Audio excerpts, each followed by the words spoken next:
pengertian penipisan lapisan ozon. Lapisan ozon adalah menipisnya lapisan ozon yang terdapat di atmosfer bagian atas. Hal ini terjadi karena ketika atom klorin dan bromin di atmosfer bersentuhan dengan ozon dan menghancurkan molekul ozon, satu klorin dapat menghancurkan 100.000 molekul ozon. Kerusakannya lebih cepat daripada pembentukannya. Proses penipisan ozon.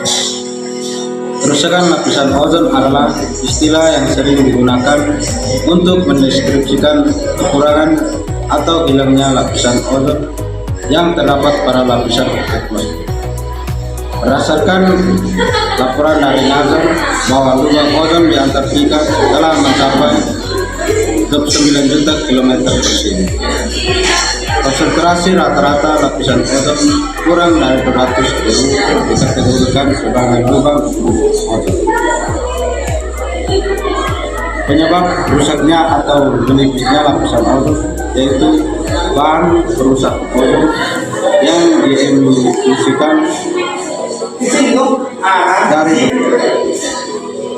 diemisikan dari berbagai kegiatan, baik dalam menggunakan atau produksi barang-barang mengandung ancaman yang diketahui terhadap keseimbangan ozon adalah TVC yang mengakibatkan menipisnya lapisan ozon. TVC digunakan oleh masyarakat modern dengan cara yang tidak terkira banyak, misalnya AC, kulkas, bandor, kaleng penyebur, diantaranya kaleng semprot untuk mengharumkan ruangan, penyemprotan rambut, atau parfum membuat busuk. Bahan klorin terutama bagi kilang-kilang elektronik. Manfaat: lapisan ozon melindungi bumi dari paparan sinar ultraviolet B yang sangat berbahaya bagi makhluk hidup di muka bumi. Ultraviolet B yang mempunyai panjang gelombang 280 sampai 315 nm sebagian diserap oleh lapisan ozon. Dengan demikian, jumlah UVB yang mencapai bumi jumlahnya sangat sedikit.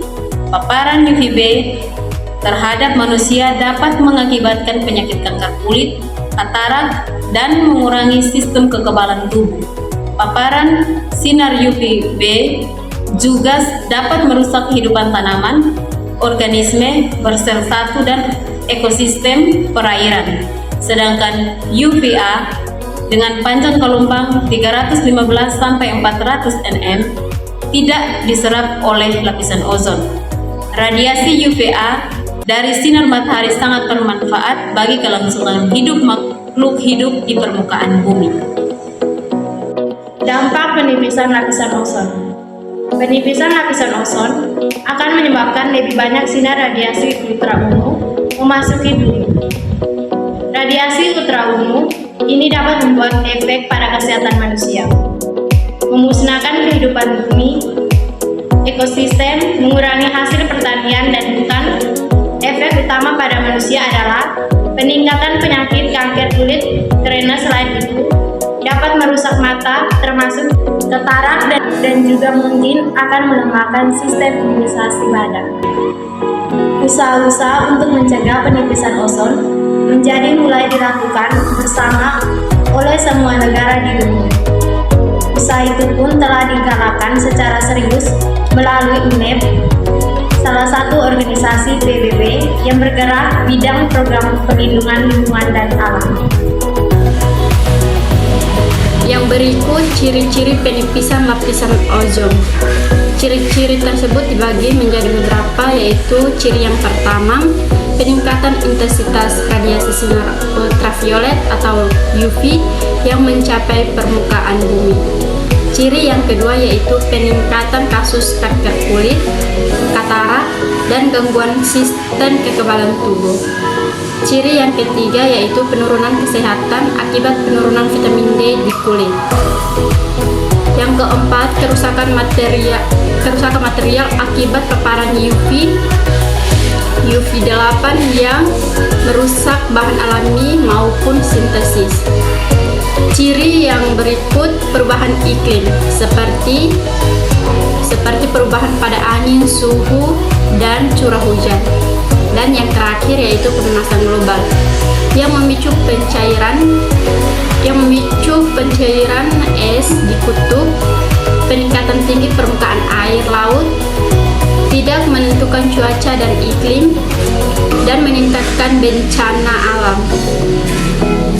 Jadi, penipisan lapisan ozon terjadi karena adanya gangguan keseimbangan alamnya antara pembentukan dan penguraian ozon.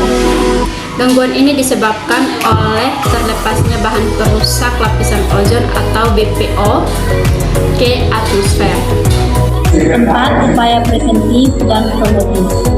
Upaya preventif dan promotif untuk mencegah penipisan lapisan ozon meliputi yang pertama, pengurangan penggunaan bahan perusak ozon atau BPO, mengurangi dan melarang produksi serta menggunakan bahan kimia seperti CPF, CPC yang dapat merusak lapisan ozon.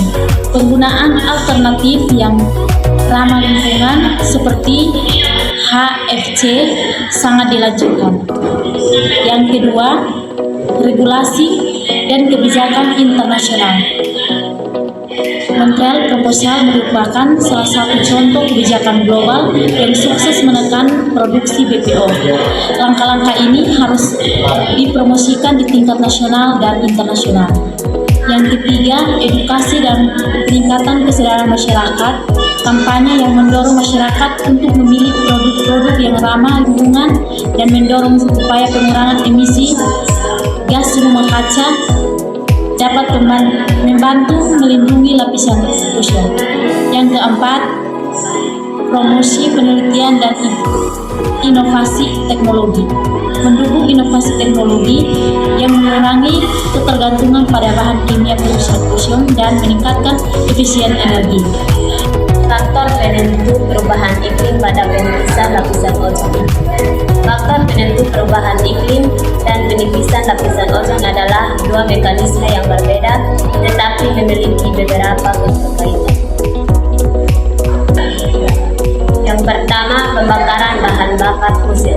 Penggunaan minyak gas dan batu bara dalam sektor transportasi, industri, dan energi menghasilkan gas rumah kaca seperti karbon dioksida CO2 dan metana CH4. Yang kedua, pengundulan hutan. Deforestasi mengurangi kemampuan hutan untuk menyerap CO2 yang memperparah konsentrasi gas rumah kaca di atmosfer. Yang ketiga, pertanian dan peternakan. Praktik pertanian dan peternakan menghasilkan gas metana dari fermentasi dalam saluran pencernaan hewan dan juga pemrosesan hutan. Keempat, industri dan limbah. Proses industri dan pembuangan limbah menghasilkan berbagai GRK yang mempercepat pemanasan global. Yang kelima, perubahan penggunaan lahan. Penggunaan lahan yang berubah seperti urbanisasi juga kontribusi pada emisi gas rumah kaca. Jadi kesimpulannya, penipisan lapisan ozon dapat menyebabkan masalah yang sangat serius di lingkungan, contohnya seperti kesehatan. Oleh karena itu, dapat dilakukan upaya pencegahan untuk melindungi penipisan lapisan ozon dan mengatasi perubahan iklim.